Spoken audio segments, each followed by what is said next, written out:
வணக்கம். நீங்கள் இணைந்து கொள்வது நியூஸ் பஸ்டின் மதிய நேர பிரதான செய்தியுடன். நியூஸ் பஸ்ட் பிரதான கலையகத்திலிருந்து உங்களை சந்திக்கும் நான் சண்முகநாதன் வினோதர்ஷன். விரிவான செய்திகளுக்கு செல்லும் முன்னர் முதலில் தலைப்புச் செய்திகள். அரிசி விலையின் அதிகரிப்புக்கு இடைத்தரகர்களே காரணம், அரிசி உற்பத்தியாளர்கள் குற்றச்சாட்டு. பதுல்லை அலுகொல்ல பகுதியில் ஏற்பட்ட தீ கட்டுப்பாட்டுக்குள் கொண்டுவரப்பட்டுள்ளது. மாஸ்கோவிலிருந்து பாங்காக் நோக்கி பயணித்த விமானம் ஒன்று நடுவானில் நிலை தடுமாறியது. தொடர்பான உள்நாட்டுச் செய்திகள். அகில இலங்கை சிறிய மற்றும் மத்திய அளவான அரிசி உற்பத்தியாளர்கள் சங்க செயற்பாட்டாளர்கள் ஊடகவியலாளர் சந்திப்பொன்றை ஏற்பாடு செய்திருந்தனர்.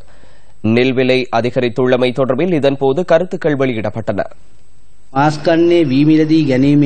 இந்த போகத்திற்கான நெல் கொள்வனவின் போது பிரதான அரிசி உற்பத்தியாளர்களும் இடைத்தரகர்கள் சிலரும் அதிகளவிலான நெல்லை களஞ்சியப்படுத்தியிருந்தனர். நெல் அறுவடை தற்போது முடிந்துள்ளது. விவசாயிகளிடம் நெல் இல்லை. சிலர் மோசடியான முறையில் அரிசி விலையை 79 ரூபாய் வரை அதிகரித்து அரிசி கொள்வனவு செய்யும் மொத்த மற்றும் சில்லறை வர்த்தகர்களை கஷ்டத்தில் ஆழ்த்துகின்றனர். இதனை தவிர கையிருப்பு மற்றும் போக்குவரத்து செலவு என தெரிவித்து 85 ரூபாய்க்கு மேல் வர்த்தகர்களுக்கு அரிசி வழங்கப்படுகிறது. மொத்த மற்றும் சில்லறை வர்த்தகர்களை கஷ்டத்தில் ஆழ்த்தும் வகையில் செயற்பட வேண்டாம் என நாம் கோரிக்கை விடுக்கின்றோம்.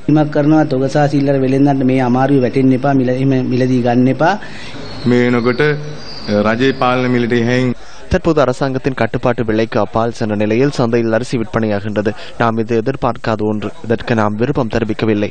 சமகாலத்தில் நிலவும் பாரிய அரிசி ஆலைகள் அரசாங்கத்தின் விலையை விட அதிக விலையில் கொள்வனவு செய்துள்ளன. அதிகமாக அவர்களிடம் களஞ்சியனில் உள்ளது. அதனை வர்த்தகர்களுக்கு வழங்குகின்றனர். அதனை வர்த்தகர்கள் அதிக விலைக்கு விற்கின்றனர். පාරිභෝගිකයට වැඩි මිලකට විකුණනවා. මේක ඇත්තටම කියනවා නම් වෙළඳ පොලේ ප්‍රසිද්ධ කතාවක්. மன்னார் கீரி கடற்கரை பிரதேசத்தில் சுற்றுலா பகுதி இன்று திறந்து வைக்கப்பட்டது. வடமாகாண முதலமைச்சர் CB விக்னேஸ்வரன் இந்நிகழ்வில் கலந்து கொண்டிருந்தார். அடம்பன் பிரதேச செயலகத்திற்குட்பட்ட இந்த பகுதி சுற்றுலா பயணிகளை வடமாகாணத்திற்குள் உள்வாங்கும் நோக்கில் திறந்து வைக்கப்பட்டுள்ளது. இன்று காலை இடம்பெற்ற திறப்பு விழாவில் அரசியல் பிரமுகர்கள் சிலரும் கலந்து கொண்டிருந்தனர்.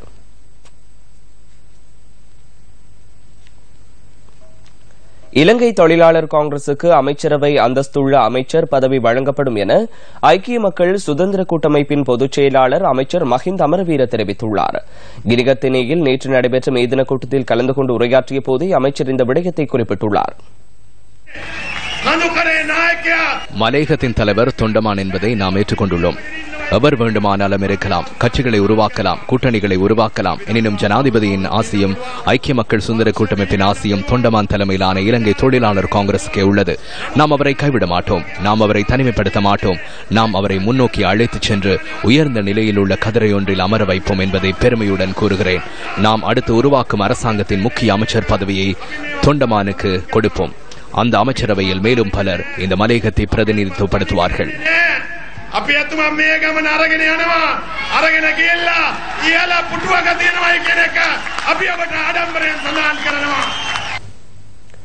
தமிழ் தேசிய கூட்டமைப்பின் மேதின கூட்டம் அம்பாறையில் நேற்று இடம்பெற்றது. உரிமையை வென்றெடுத்து ரத்தம் சிந்தித்தான் அவர்கள் வென்றெடுத்தார்கள். அதற்கு முக்கியமான காரணம் தொழிலாளர்களிடையே இருந்த ஒற்றுமை. அந்த ஒற்றுமையின் நிமித்தம்தான் தங்களது உரிமையை வென்றெடுத்தார்கள். அதே போலதான் தமிழர்களும் நாங்கள் ஒற்றுமையாக இருந்து செயற்படுகின்ற பொழுதுதான் எங்களது உரிமையை ஜனநாயக ரீதியான ஒரு சிறந்த ஒரு உரிமையை நாங்கள் பெற்றுக்கொள்ள முடியும்.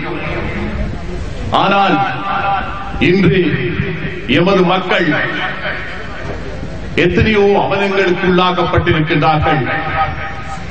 இந்த 30 வருட கால யுத்தத்தினாலே தாங்கள் வாழ்ந்த இடங்கள், வாழ்வாதாரங்கள் அனைத்தையும் இழந்திருக்கின்றார்கள். பெருமதிமிக்க தொழிலாளர்களின் காணிகள் சுவீகரிக்கப்பட்டிருக்கின்றது. தமிழர்களின் இருப்புகள் பாதுகாக்கப்பட வேண்டும். எமது மக்களின் காணிகள், அவர்கள் வாழ்ந்த வாழ்வாதாரங்கள் அனைத்தும் பாதுகாக்கப்பட வேண்டும். அதனை உறுதி செய்ய வேண்டும். அதனை உறுதி செய்ய வேண்டிய கடமைப்பாடு எமது தமிழ் தேசிய கூட்டமைப்புக்கு இருக்கின்றது. அதே போல் இங்கு இருக்கின்ற நல்லாட்சி அரசாங்கத்துக்கும் சர்வதேசத்துக்கும் இருக்கின்றது. தமிழ் தேசிய கூட்டமைப்பின் மேதின பிரகடனம், ஐக்கிய நாடுகள் மனித உரிமை பேரவை தீர்மானங்கள், 30(1), 34(1) ஆகியவற்றில் இலங்கையும் பொறுப்பேற்றுக் கொண்ட விடயங்கள் அனைத்தும் முழுமையாக துரிதகதியில் நடைமுறைப்படுத்தப்பட வேண்டும். தமிழ் மக்களின் அடிப்படை அரசியல் அபிலாஷைகளான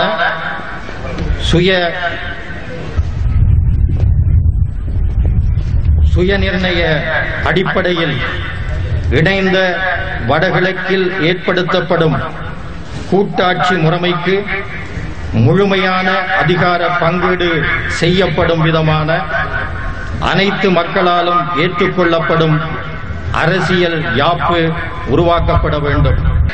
வடக்கு, தெற்கு, கிழக்கு, மேற்கு என்ற எல்லா பிரதேசங்களையும் ஒன்றாக சமனாக பார்க்கக்கூடிய ஒரு தீர்க்க தரிசனம் மிக்க அரசியல் தலைவர்கள் இந்த நாட்டிலே இல்லாமல் போன காரணத்தினால்தான் இந்த நாடு இன்று துண்டாடப்பட்டுக் கொண்டிருக்கின்றது. ஆகவே 2015ஆம் ஆண்டு நடைபெற்ற ஜனாதிபதி தேர்தல், பின்னர் நடைபெற்ற பாராளுமன்ற தேர்தலின் பின்பு சில புதிய வகையான அணுகுமுறைகளை அரசியலிலே பின்பற்ற வேண்டிய ஒரு சூழ்நிலை எங்களுடைய கட்சிக்கு ஏற்பட்டிருக்கின்றது.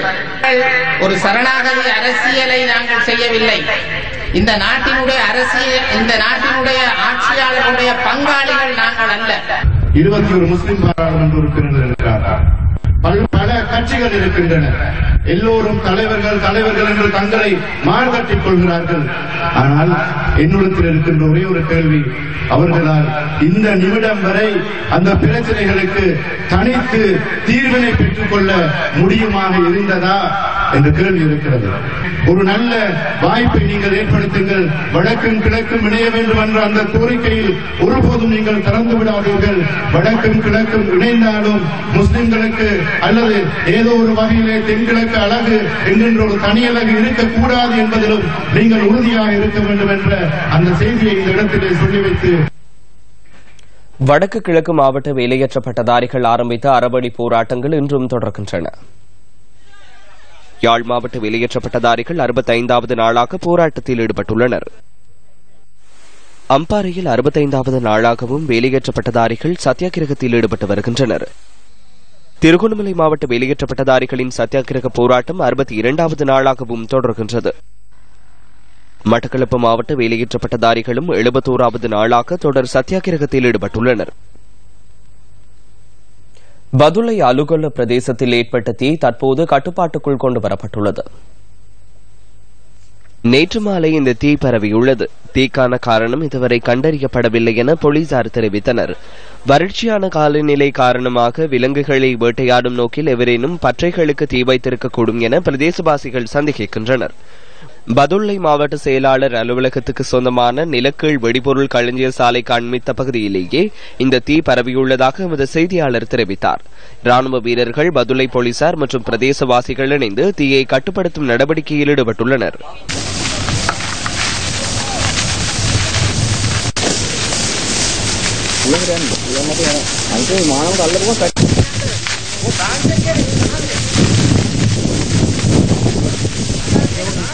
தெற்கு அதிவேக நெடுஞ்சாலையினூடாக பயணிக்க காலி பஸ் நிலையத்தில் காத்திருந்த பயணிகளுக்கு இன்று முற்பகல் அசௌகரியங்களுக்கு முகம் கொடுக்க நேரிட்டது. 3 நாள் விடுமுறைக்கு பின்னர் இந்த வீதியை பயன்படுத்தும் பயணிகளுக்கு போதுமான அளவு பஸ் சேவையில் ஈடுபடுத்தப்படாமையே இதற்கான காரணமாகும். மகரகம மற்றும் கடுவெல நோக்கி பயணிக்கும் நோக்கில் பிரயாணிகள் பெருமளவானோர் காத்திருந்தனர். வாரத்தின் முதல் பகுதியில் தாம் இந்நிலைமையை தொடர்ந்து எதிர்நோக்கி வருவதாக பயணிகள் தெரிவித்தனர். எதிர்பார்த்திராத அளவு பயணிகள் வருகை தந்தமையால் மேலதிகமாக பஸ்கள் சேவைக்குட்படுத்தப்பட்டிருந்ததாக எமது செய்தியாளர் தெரிவித்தார். எவ்வாறாயினும் இது தொடர்பில் தமக்கு அறிய கிடைக்கவில்லை என தேசிய போக்குவரத்து ஆணைக்குழுவின் தலைவர் MG ஹேமச்சந்திர தெரிவித்தார்.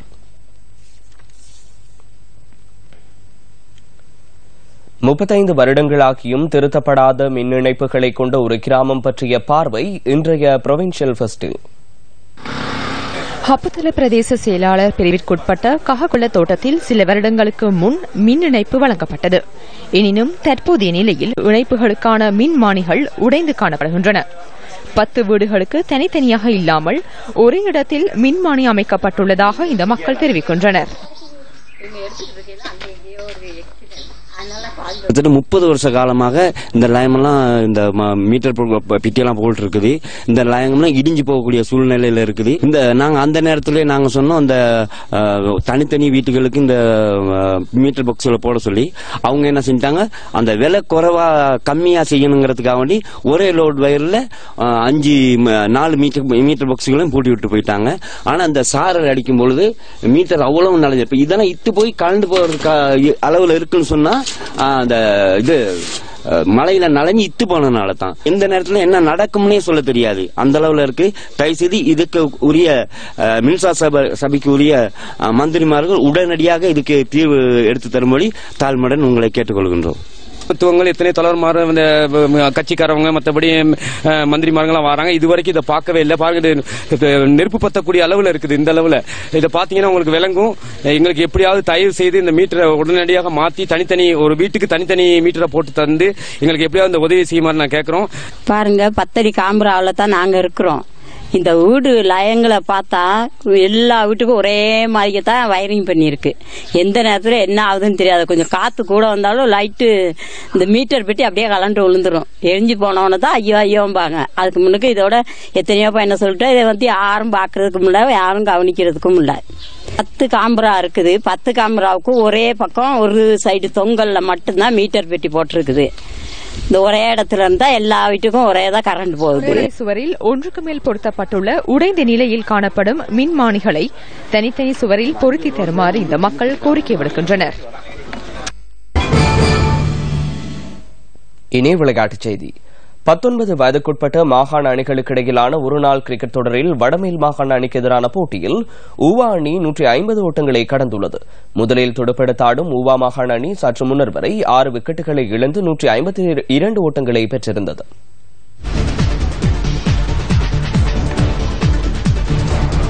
கொழும்பு மூவர்ஸ் மைதானத்தில் நடைபெறும் இந்த போட்டியில் ஊவா மாகாண அணிக்கு விஹான் கலிந்து மற்றும் நவிந்து அசரங்க ஜோடி ஆரம்பத்தை வழங்கியது.